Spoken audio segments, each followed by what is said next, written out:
What we owe undocumented workers during COVID-19. Saket Soni is the director of Resilience Force, a national initiative to transform America's response to disasters by strengthening and securing workers who make sustainable recovery from disasters possible. Marielena Hincapie is executive director of the National Immigration Law Center. The views expressed in this commentary are their own. View more opinion at CNN. Here's a rule of thumb for surviving this pandemic. Ask yourself, what would President Donald Trump do? Then do the opposite. Listen to public health experts. Wear a mask. Abide by social distancing measures in accordance with federal and local guidelines. Provide necessary protections for undocumented immigrants. Last week, Trump once again attacked so-called sanctuary cities, localities that limit cooperation with federal immigration authorities in order to protect undocumented immigrants from deportation by suggesting he might withhold relief funding from states that continue to disregard his anti-immigration rhetoric.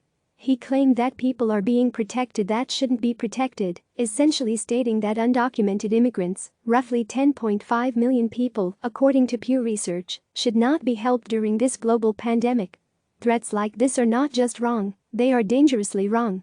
Instead of sacrificing undocumented immigrants, we need to protect them. We can do that if Congress allows them to work legally in this country and then creates a path to citizenship. The reason for Congress to take such action is simple enough. Offering legal status to those who serve our country during times of crisis, along with proper protections at work, will ensure that the supply chain remains unbroken, that healthcare remains strong, and that all resilience workers, the millions of people who go to work in and after major disasters to drive recovery on the front lines of the pandemic, are celebrated and rewarded. But let's put a face to this. Joel, a Venezuelan undocumented immigrant living in Florida.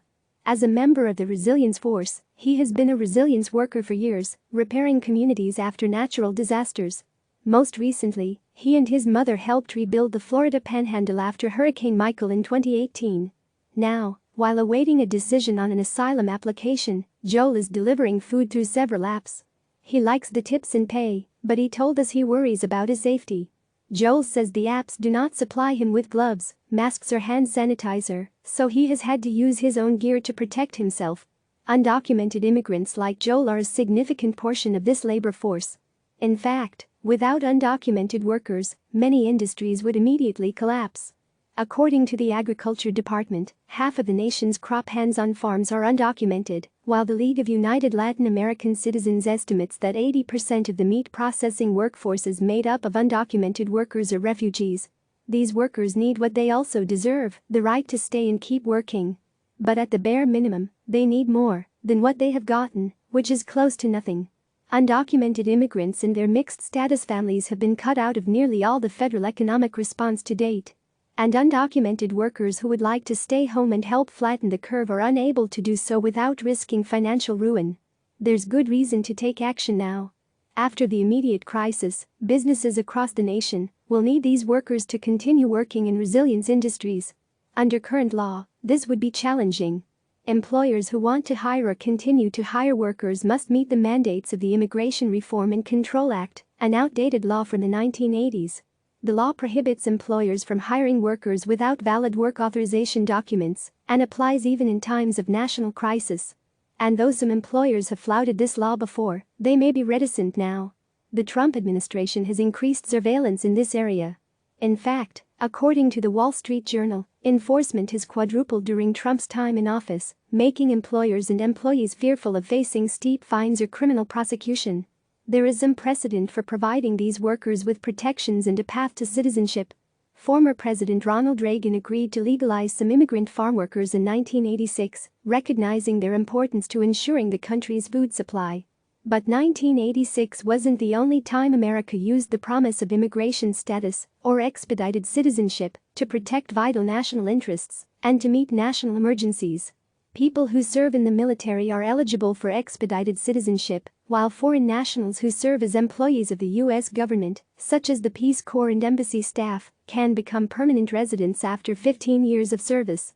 Of course, you can already hear the denunciations of providing undocumented workers with this kind of relief. Amnesty. It's the dirtiest word to those who have demonized undocumented immigrants for a generation in Congress and in right-wing media, and for the past 3 years in the White House. And it's a problematic word in our world of advocacy for immigrant justice too. Why? It paints the undocumented as wrongdoers who need special forgiveness for their supposed sins, not as who they truly are, people fleeing poverty and violence who make unimaginable sacrifices so that their families can be healthy and safe. Nobody needs to be forgiven for growing and picking and cooking and delivering your food, for bathing and feeding your babies and grandparents, for working hard and raising their own families, and for doing all the things citizens profess to value, striving to better their futures. And they certainly shouldn't apologize for trying to survive in a country of unjust immigration laws, capricious enforcement and hatred stoked by the president himself. The coronavirus has exposed a foundational falsehood in Trump's thinking that we in America are better off without them, the people who are stranded outside the law, but who are giving far more to the United States than they are taking. If we failed in the past to appreciate the millions of workers like Joel, then this is our wake-up call. In normal times, the contribution of resilience workers is vital. In these times, it's a matter of life and death. Let's finally give these immigrant workers the protection they deserve.